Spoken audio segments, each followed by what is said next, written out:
Hi అండి, welcome back to Rahmat kitchen. ఈరోజు నేను హెల్తీగా టేస్టీగా సజ్జ బూరెలు చేశానండి.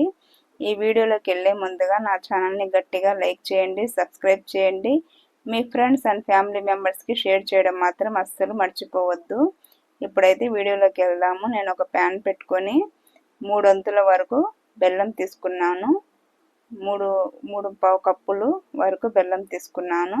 సో దీనికి ఒక ఫుల్ కప్పు వాటర్ వేస్తున్నాను. ఇప్పుడు మనం బెల్లం ఈ వాటర్లో మంచిగా కరగాలండి. ఇక్కడ మనకు ఎటువంటి పాకం రావాల్సిన అవసరం అయితే లేదు. సో మనం దీన్ని ఇలా కరిగించుకుంటే సరిపోతుంది. ఇందులోనే మనము యాలకుల పొడి కూడా వేసుకోవాలి. మనకిప్పుడు హాలిడేస్ కాబట్టి, దసరా హాలిడేస్ కదా, పిల్లలు ఇంట్లోనే ఉంటారు.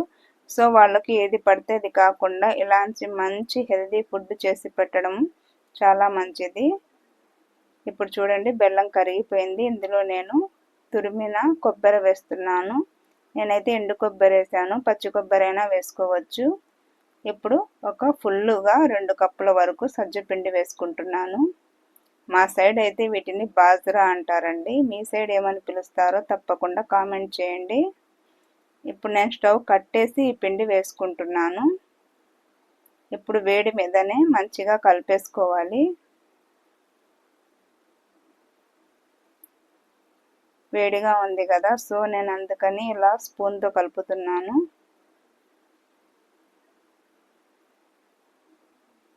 ఇప్పుడు చూడండి, ఇలా మంచిగా కలుపుకుంటే సరిపోతుంది.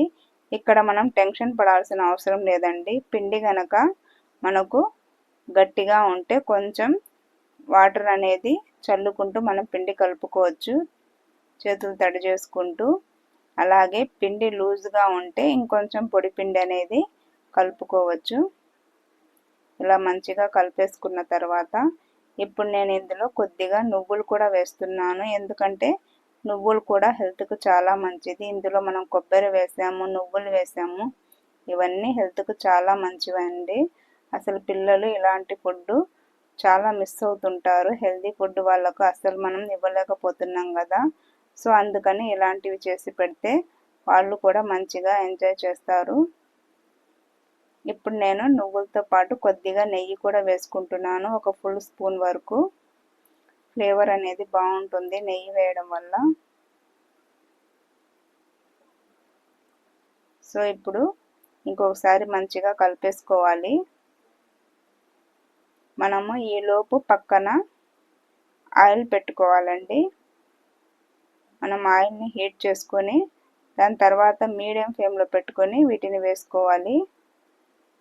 ఈలోపు మనకు ఆయిల్ వేడెక్కేలోపు ఈ పిండి కూడా కొద్దిగా చల్లారుతుంది. నేనైతే ఇది ఫస్ట్ టైం అండి ట్రై చేయడం, చాలా బాగా వచ్చాయి. మామూలుగా అయితే సజ్జ రొట్టెలు వేస్తాము ఎప్పుడన్నా, అవి పిల్లలు అస్సలు తినరు. సో మనం ఇలా చేసి పెడితే మనకు నిల్వ కూడా ఉంటాయి.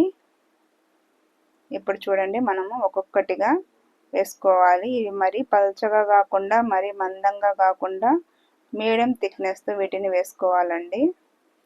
సో అప్పుడే మనకు టేస్ట్ అనేవి బాగుంటాయి. సో ఇవి మంచిగా పొంగుతూ కూడా వచ్చాయి. వేడి మీద అయితే చాలా టేస్టీగా ఉన్నాయండి ఇవి. సో మనం ఇలా ఒక్కొక్కటి వేసుకుంటూ మనకు మంచిగా బ్రౌన్ కలర్ వస్తే తీసేసుకోవచ్చు. మనము పచ్చి మీద అస్సలు కదిలించకూడదండి.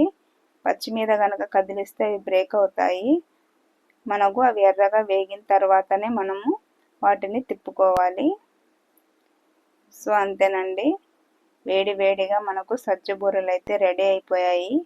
మీకు గనక నా వంటలు నచ్చినట్లయితే నా ఛానల్ని గట్టిగా లైక్ చేయండి, సబ్స్క్రైబ్ చేయండి.